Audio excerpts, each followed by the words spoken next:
Welcome back to PLG Spotlight. I'm Matt Gordon. Right now, I'm at the busy downtown area of Bardstown, almost before lunch hour, and I'm sitting out here right outside of the Old Talbott Tavern. Now, this old building has been sitting here for an extremely long time. Now, there's a little bit of a controversy about exactly when this building was built, but we won't get into that. We'll just take you inside and let you take a look. I want to welcome you to the tavern, and then I want to bring you into the most historic portion of the building, which is what we call the pub. And we call this room the pub because it was the only four walls to the tavern for about 20 years, from 1779 to the early 1790s. This room was the four walls of the tavern. So our stone walls that you see were the entire building. We cooked out of our fireplaces here, so the ladies were slaving over the fire, cooking meals, and of course, being a tavern, we served drinks as well. If you look up at the top of the staircase up here, the notches in our beams, this was the front door to the tavern, if you see over here on the west side of the building, and you would come in, there was a staircase, and you can see those notches that are left over. It led to dorm style sleeping, one side for men and one side for women. Back in those days, they didn't let you stay together, so you had to separate. So we're very proud of this portion of the building. We did have a fire in 1998, but this was fortunately not damaged except for a little smoke damage and some water damage that was brought on by pumping water in here to put out the fire from our local fire department. So the flooring is out of a bourbon warehouse. It was replaced, but the rest of the building is all original to the tavern. So it's really neat. The likes of Jesse James and Abraham Lincoln, Daniel Boone, all graced this room. During the time of the Daniel Boone era, he gave a deposition in this room because our local courthouse was under construction at the time, and they couldn't use the courthouse, so they came over here and used the tavern. So he gave a deposition right here in this room. He was an attorney, if you didn't know that, or people don't know that about him. He was an attorney. So this was the place in the new frontier, because Kentucky was kind of the end of what they thought was the West at the time. Nobody knew much about what was past Kentucky. So after Daniel Boone brought his folks and the folks that traveled up through the Cumberland Gap, they came here quite often. So this was a watering hole for spending the night and getting refueled for any other journeys they might be taking or exploration that they might be doing. So we're real proud of this room. The brick that you see is limestone, which is very, very, very popular in Kentucky and prevalent in Kentucky, which is one of the reasons why we have such good bourbon in this area, because water is filtered through all the limestone, which makes it pure and clean. So these are limestone blocks. It's called Flemish bond. It's a way of laying the brick, a pattern of laying the brick that would be the most supportive for a building at that time. And the United States Masonry Association has said that this is one of the best examples of the Flemish bond masonry work left in the United States today.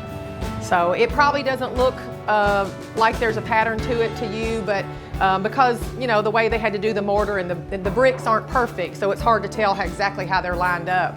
But it is a very unique way of laying brick, and each one of these bricks were chiseled by hand. So all the chisel marks that you see on the wall were all done by hand. This room, it's my favorite room at the tavern. I think it's cozy, and I think it feels really welcoming. The rest of the building was added on in the late 1790s, our back two dining rooms. The mural that you see over the wall is a mural that was painted by a Bardstown fella.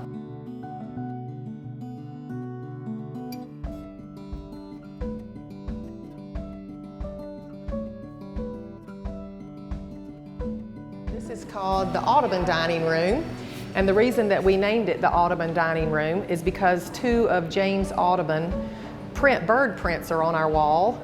As you can see, one over the fireplace and one over here on this back wall. James Audubon was a famous English bird printer that came to the United States, and his work is very well known throughout the world, and we're very lucky here at the tavern to have two of his prints that hang on the wall. So we decided to name the dining room after him. This room was not physically damaged in terms of structurally from the fire. We did have some water and smoke damage, but the arches that you see and all the woodwork in here is made out of chestnut, American chestnut, which you can no longer find. And then of course we have our beautiful Indian prints. These prints date back to 1836, and they were brought here. They're on the wall here. They were brought here by one of our managers many years ago. I believe, if I'm correct, back in the 1940s. A gentleman from Philadelphia brought them here. He managed the tavern for a long time, and he left them. American Indian prints. And we only have 11 of them on the wall because at one point, many, many years ago, someone stole one. But we're very proud of the artwork in here and the James Audubon paintings. This dining room is named the Alexander Walters Room because Alexander Walters was born in our kitchen. His mother was a cook at the tavern, and he was one of the co-founders of the NAACP. So he has a lot to do with history with that organization, and we're very proud to say that he was born right here in the Talbott Tavern. The rumor is that his mom was cooking, went into labor, Alexander Walters was born, and she went right back to cooking. One of the first things that people say when they come into the Talbott Tavern is how we'd love to see the murals. We've heard about the murals, and we've heard about the bullet holes that Jesse James supposedly shot into the walls. Can we see those? Can we see those?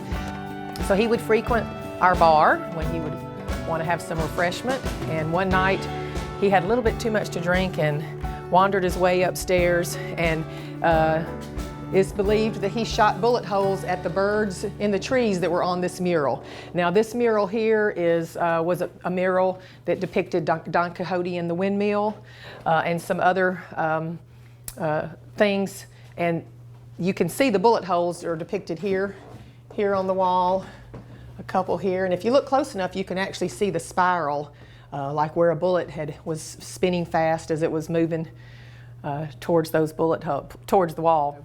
Also, the murals themselves have a really unique story. When King Louis Philippe was exiled from France after the war over in Europe, he decided that he had to leave. Well, they told him he had to leave, and he befriended George Washington and came to the New World. George Washington gave him an itinerary of things to see while he was exploring the New World, and one of them was Kentucky, because Kentucky was at that time the new frontier. So he, on May the 19th in 1797, he has written a diary where he says that he arrived in Bardstown on May the 19th, 1797. They stayed for a while, and his brother, being an amateur painter, was with him, and they believed that his entourage painted these murals that are on the walls that you see today while they were visiting Bardstown. The murals were damaged in our fire in 1998, a lot of smoke damage, and we have spent a lot of time trying to delicately clean them so that what is left of them after the damage can still be viewed by the public today. The paint pigment was not very bright to begin with. That was not the type of pigment that they used back in that time in the early 1800s. And so they're muted in their color in themselves. But this is a volcano that you can see with fire coming out of the top. And it's believed that they had traveled around in Europe for a little while before they came to the New World, after he was exiled from France. And this might have been a volcano maybe they saw in Italy, Mount Vesuvius, or another volcano. There is a historical sketch about what each mural is depicted, because it is hard to kind of make out some detail. So it tells all about each one of the murals and what they are believed to have been. So we're very proud of those, and we're happy that we were able to open this room back up after the fire and show it to everyone. Even though they were damaged, we still are able to enjoy them and see them as best we can. We did lose one mural the day of the fire. The firemen had to break through the wall of the tavern to get in to put the water, and they did break through the wall where one of the murals existed. It's a mural, a picture that's there. It has a lion, looks like a lion and a lion tamer. They believe that the night they arrived here that a minstrel show was going on in Bardstown, and it might have been something that they had seen at the in the, the circus works that were going on downtown Bardstown. So I think that's really interesting. So when you stand in this room and think about how long ago these murals were painted, it's almost hard to wrap your head around it. But we're happy that we can open it back up now and show people what we do have of the murals, and that we were able to save them to some capacity where they can still be viewed. You can bring one of our 150 bourbons right up here and watch Bardstown go by. This bar is another thing that's kind of interesting. After the fire, this room had to be redone. This is not original. This is the newest portion of the building. It was built in the 1960s. But the bar came out of Joliet, Illinois. It's a Brunswick bar and dates back to the early 1800s, I believe. It's a beautiful bar, and it was found up in Illinois and brought back in pieces here to the tavern after the fire and the restoration, and put together here, especially for the tavern. Of course, we are a full-service bar, so even if you're not a bourbon drinker, we have a full-service bar and specialty drinks. I think if you think you don't like bourbon, try one of our specialty drinks, because they're really good, and we might change your mind on it. But we also have overnight accommodations. If you want to eat with us, or you just want to come check out our history, or you would like to spend the night, we have 6 overnight rooms. The rooms are named based on some of the famous people that have come through the doors at the tavern. Abraham Lincoln. Abraham Lincoln stayed here, it's believed, when he was a small boy. His parents were involved in a land dispute over in 15 miles away where they were living, and they lost the land dispute in the Nelson County Courthouse right here in the middle. They stayed here while that trial was going on, and that is why they left Kentucky. They lost the dispute and they had to leave. So they moved to Indiana first, and then on to Illinois, which is why all 3 states claim the land of Lincoln.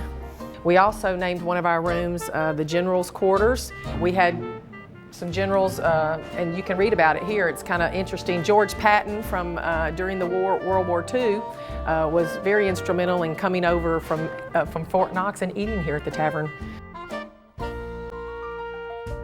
Daniel Boone, being a great Kentuckian, after he came to Kentucky and was an attorney, as I said before, a lot of people didn't know that, and gave a deposition. And then at the end of the hall, we have our last room, which is called the Washington Irving Suite. And Washington Irving, of course, was a literary figure. It's believed that one of his writings was about a story about a stolen kiss of a young gentleman that saw a beautiful woman sitting in the window of a building, and he ran in and thought she was so beautiful, gave her a kiss on the cheek, and quickly ran away.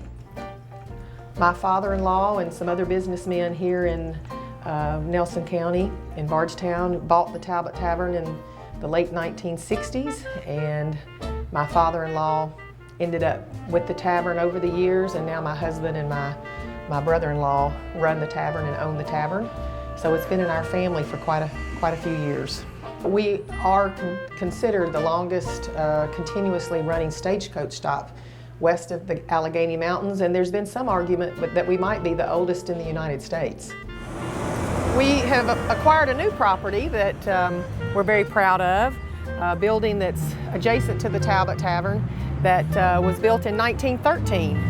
It's a sister property now to the Talbott Tavern with 15 overnight rooms. We bought the building about 1.5 years ago, and we gutted the building and have restored and restorated this building so welcome to the Talbott Inn. Our rooms include a full breakfast in the morning at the Talbott Tavern, and we have a beautiful gift shop.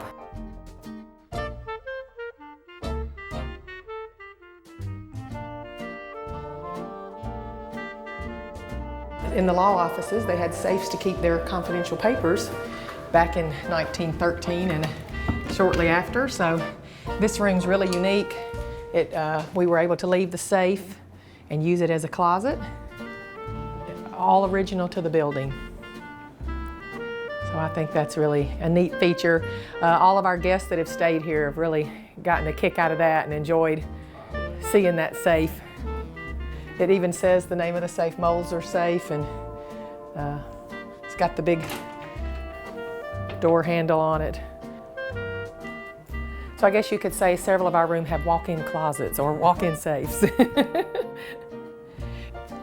I don't know which safe it was, but at one time they found my husband's great-great-grandfather's name on the back of the safe, Kelly. And so I like to say that the building seems to have come full circle.